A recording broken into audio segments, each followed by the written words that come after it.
from their eyes and ears while clawing at their throats as they convulsed in agony. These 7 hikers found themselves in a horrifying nightmare as they collapsed to the ground, gasping for breath, deep in the Siberian mountains. However, only one would make it down to safety, and not without a harrowing tale that would haunt her for life. On August 2nd, 1993, a group of students led by Lyudmila Korovina, a veteran 41-year-old survivalist from the Azimuth Tourist Club, decided to hike the Khamar-Daban, a mountain range in southern Siberia, in the Republic of Buryatia, Russia. So when the Outdoor Sports Tourism Toryada Festival hikes took place that summer, she wasn't planning a casual hike.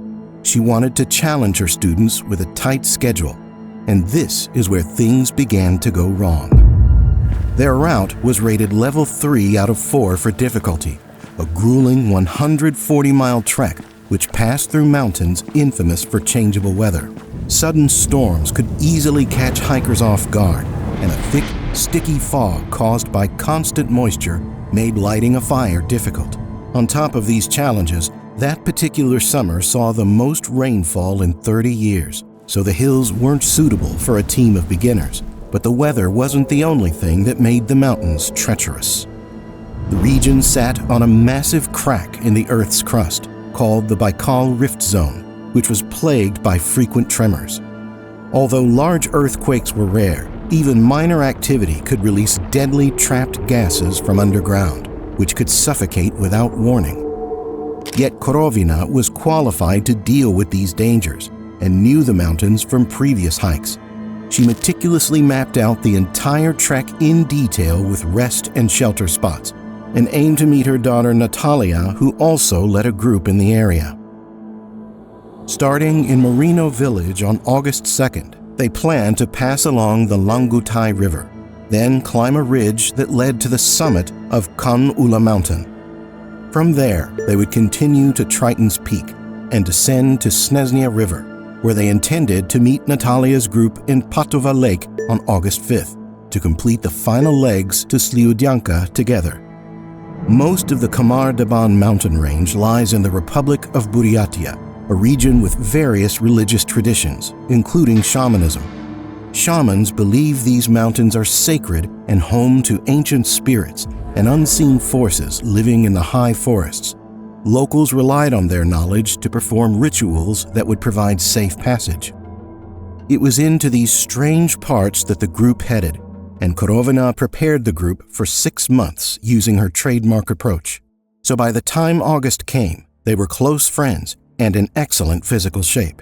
But even with Korovina's expertise, it's questionable if some of the students should even have been allowed on the trip. 23-year-old Alexander Kristin was the group's deputy leader and the only person with professional hiking experience. He trained under Korovina since age 12, who viewed him as a surrogate son. Tatiana Filipenko was the last adult of the group and didn't have an outdoor background. Age 24, she worked at the school where the hiking club was based. The rest of the team were teenagers, and some had barely any experience outdoors. Denis Svachkin was 19 and only joined the trip because another member wasn't allowed to go. His parents were out of town, so he left a note on the fridge saying he'd be back soon. Victoria Zalesova was 16 and threw temper tantrums on previous winter hikes. Her parents had to beg Korovina to take her on the trip, and it took a long time to regain the group's trust. Timur Bapanov was only 15, but grew up hiking in the mountains. Finally, at 17 years old, Valentina Utochenko was extremely mentally tough and used to physical work from growing up in a village. Along with the rest of Korovina's students, she hadn't experienced a real-life survival scenario. Korovina pushed the group harder than ever in training, transforming them into skilled navigators with essential survival skills. However, the state of the students raised alarm at the club's school. While most trusted Korovina with their children's lives, others feared what she was putting them through. The teenagers returned extremely exhausted after hiking for hours with barely any breaks. Some were so burnt out they couldn't lift an axe to chop firewood on trails. As if this wasn't bad enough, They were lightly dressed for the harsh mountain weather and completed training with minimal food and equipment. A rescue worker, Yuri Golias, ran into her students on a trail and was outraged by their condition. However, her students saw no issues and thought it was normal to hike to the point of collapse. Nevertheless, the group boarded the train to Merino Station on August 2nd, looking forward to scaling a 2,371-meter mountain at speed. Each hiker carried a 12-kilogram backpack without cold weather clothing or equipment, and 510 grams of food rations, providing 2,400 calories per day. This was only half the recommended calories they needed. Korovina gambled on the lucky break from the bad weather that summer, which a final check of the forecast at Merino Station confirmed. She sent a telegram to rescuers that the group had arrived. At first, the students made great progress and reached the summit of Khanula ahead of schedule. The conditions were clear on August 3rd, too, and they hastily moved across the mountain ridge, determined to reach Lake Patova in time to meet Natalia's group. When they made camp at Lake Galice, Korovina's team had covered a monstrous 70 kilometers in 48 hours. They sat around a campfire that night in high spirits, completely unaware of what was about to happen. August 4th was their final day at the top of the exposed ridge, and as they made their way to Triton's height, a Mongolian cyclone suddenly engulfed the hikers. Their visibility was halved in an instant, and it only declined as moisture thickened the already dense fog. Alexander, at the back of the formation, made sure no one fell astray. Korovina, meanwhile, pressed on at its head, hoping to make the rendezvous point in time. But violent gusts chilled the hikers to the bone, and their thin raincoats offered little protection against the torrential rain. Despite the conditions, the hikers picked roseroot throughout the day, an herb used in traditional medicine to fight fatigue and altitude sickness, but it was little help for the group. By 4 p.m., the slopes of Triton's height were treacherously slippery, and the hikers struggled to continue further. Visibility was so bad they couldn't see landmarks, and they were exhausted from battling the monsoon. To make a bad situation even worse, maps at the time were 100 meters inaccurate. Getting lost in these conditions meant certain death. Realizing how dangerous it was to continue, Korovina ordered them to make camp at the first opportunity. Shivering from the drop in temperature to lows of 5 degrees and a wind chill that made it feel below freezing, they stopped on a barren ridge with nothing but grass and rocks for protection. Yet it turned out to be a huge mistake, as their planned camping spot was only 30 minutes away. Nonetheless, the students and Korovina tried to go to sleep, hoping for better weather in the morning. When Natalia reached the rendezvous at Patova Lake on August 5th, Korovina's group wasn't there. Her mother could handle any situation, and being late was unheard of. So Natalia waited an extra day, in case Korovina's group had taken a detour. But the 7 hikers didn't show up on August 6th either, and Natalia's group couldn't wait any longer. They continued the rest of the route alone, and 3 days passed without sign of any of the lost hikers. That was until August 9th, when a group of Ukrainian kayakers ran into a desperate girl, screaming on the banks of the Snezhnya River. Valentina was crying and close to collapse, clearly traumatized by what she'd seen. After giving Valentina food and medication, she eventually explained that her entire group was gone. The kayakers took her to the nearest police station, where they sent telegrams to rescuers in the area. One of them was Yuri Golias, who was based in Sliudyanka. He knew something was wrong from the hikers' route book that all Turyata groups were required to submit. The investigators at the station asked Valentina to write a note explaining exactly what had happened. However, as the nights of that event came rushing back to her in vivid detail, none of them were prepared for what she revealed. On the night of August 4th, the students and Korovina went to sleep in their tents. But suddenly, the weather took a turn for the worse. The cyclone became more powerful, and their camp was battered with hurricane-force winds. This caused the temperature to drop below zero, so bone-chilling rain became freezing snow. It was impossible to light a fire, and they couldn't get fully dry or warm. As the night went on, the tents were battered by howling winds, until at 4 a.m. on August 5th, one of the guy lines of Alexander's tent broke, causing its canvas to flap and flail around in the storm. This let water, wind, and snow inside, and the hikers had to fight to stop it from blowing over. At 6 a.m., the cyclone ripped a stake out of the ground. By then, the tent was useless. It partially collapsed, which soaked their sleeping bags in an instant, meaning the campers' last hope of warmth was gone. However, it was still safer inside damaged tents than it was to brave the mountain, so they repaired them and waited until daylight to escape the ridge. At 10 a.m., Alexander came out of his tent and said everyone inside was soaking wet and freezing. Korovina told the students they had to pack up and get down to the tree line quickly. They did as they were instructed and barely walked 10 meters before Alexander fell to the ground. Valentina claims they helped Alexander up, but he fell again and let out a blood-curdling scream. He was frothing at the mouth and bleeding from his eyes and ears.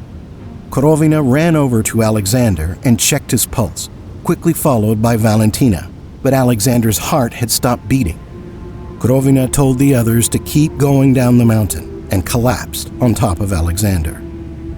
In total shock, Tatiana, Victoria, and Timur rushed toward Korovina, but this was where the mayhem erupted. Tatiana started clawing at her throat as if she couldn't breathe. Then, to everyone's horror, she began banging her head against the rocks until she stopped moving. Terrified at what was unfolding, Dennis hid behind some rocks and climbed into his sleeping bag. Timur and Valentina both dropped to the ground, unable to process what they'd just seen. Valentina, however, came to her senses and checked on Korovina only to discover she wasn't breathing. So she got Timur on his feet and began pushing Victoria down the mountain too. But Victoria entered a sudden rage and aggressively pulled away from Valentina's grasp. Eventually, she bit Valentina, forcing her to let her go. Seconds later, both Timur and Victoria fell to the ground, frothing and bleeding like the others. They removed their clothes in a panic, as if they were burning from the inside. Dennis was still hiding while all this was going on. But as their bodies convulsed on the ground, he emerged from the rocks and told Valentina to run before it got her too. However, before he could escape, Dennis went down like all the others, and Valentina was left alone. When she realized that no one else was moving, she ran down to the trees, clambered into her sleeping bag, and covered herself with a tent for extra warmth. Under the shelter of the forest, Valentina passed out until the morning, when she woke up cold and starving. With no other choice, she returned to the camp where her comrades lay frozen in the snow. After grabbing a compass, map, and some food, Valentina closed their eyes and covered their bodies with cellophane. She then returned to the forest until she reached the Anite River, where she spent the night of August 6th. Fortunately, Valentina spotted power lines in the distance, which she followed for several days until they led her to the Snezhnya River on August 8th. When the kayakers stumbled into Valentina on August 9th, she'd walked over 8 kilometers with severe hypothermia and barely any food. If anything, Valentina's story only raised more questions than answers. The only way to know for sure was to examine the bodies, which were impossible to reach for several reasons. The search had to be delayed until the weather improved, and even when it did, low cloud and fog made finding the campsite nearly impossible. Valentina was too shocked to remember the exact location, and the telegram Korovina sent from Marino Station never arrived to rescuers, so they didn't know the exact time the group departed to narrow their field of search. Despite a joint effort by the Buryat Search and Rescue Service and teams from Chita and Gusi-Nazorsk, the first few days were fruitless. However, sheer luck intervened, and the campsite was spotted by rescuers while they returned from saving another group of hikers. The campers were found lying in 2 groups in terrible condition. Their eyes had been eaten by rats or birds, the rest of their bodies rotten with decay and disfigured by wild animals. All 6 were wearing thin clothing, and 3 were without shoes. Their remains were returned to the city of Ulan-Ude at great discomfort to rescuers, where 2 senior coroners examined their bodies. When they presented their findings, however, not everyone was convinced. There was a lot about the hikers' end that didn't add up, as science couldn't account for some elements of Valentina's story. The bodies had below-average oxygen saturation, but not enough to cause life-threatening conditions. This ruled out severe altitude sickness or a lack of oxygen to explain the sudden madness. Their remains also showed no signs of physical injury at the time of death, which directly conflicted with Tatiana bashing her head against the rocks. Then there's the clawing at their throats and the bleeding from their eyes, ears, and nose. Yet, their autopsies found no evidence of toxic gas inhalation from the region's seismic activity, nor a medical condition that could explain these symptoms. With no natural explanation, many speculated the group were exposed to a deadly chemical agent left over from Soviet Union experiments in the Lake Baikal area. Neurotoxins such as Novichok are designed to be extremely difficult to detect and cause agonizing deaths which meet the symptoms Natalia described. Adding to the mystery, over 20 years later, Valentina and Natalia appeared on a popular TV show and revealed details that only deepened suspicions. Natalia disclosed that none of their family saw the bodies of the deceased, and she was paid a huge amount to keep quiet. Valentina, too, remained silent about the incident and recounted a very different story compared to her original account. Despite the conspiracy theories, it was undeniable that the hikers were severely underfed on the route because the autopsy revealed their vital organs were breaking down protein. This only happens as a last resort, at the end of starvation, or when the body is under extreme stress. It meant they were literally consuming their own hearts, livers, and kidneys for energy. Their tissue also showed no traces of glycogen, including in the vital organs. As the body's primary form of storing sugar, it's essential for creating heat in cold environments. Running out of glycogen is common in cases of hypothermia, and the intensity of their hike only depleted their glycogen faster. Since all 6 were of a similar level of fitness and spent the same amount of time exposed to the elements, their bodies ran out of energy reserves at around the same time. So when they woke up on August 5th, they succumbed to lethal hypothermia in a very short window. They experienced paradoxical undressing, a response where victims removed their clothing due to false sensations of overheating, which is why their bodies were found partially clothed, and other symptoms, including hysteria and even Victoria's frenzied state. As for the rest of Valentina's story, she likely suffered traumatic memory distortion, which caused her to misremember critical details, and her rural upbringing with years of hard physical labor was the slim margin that led her to survive.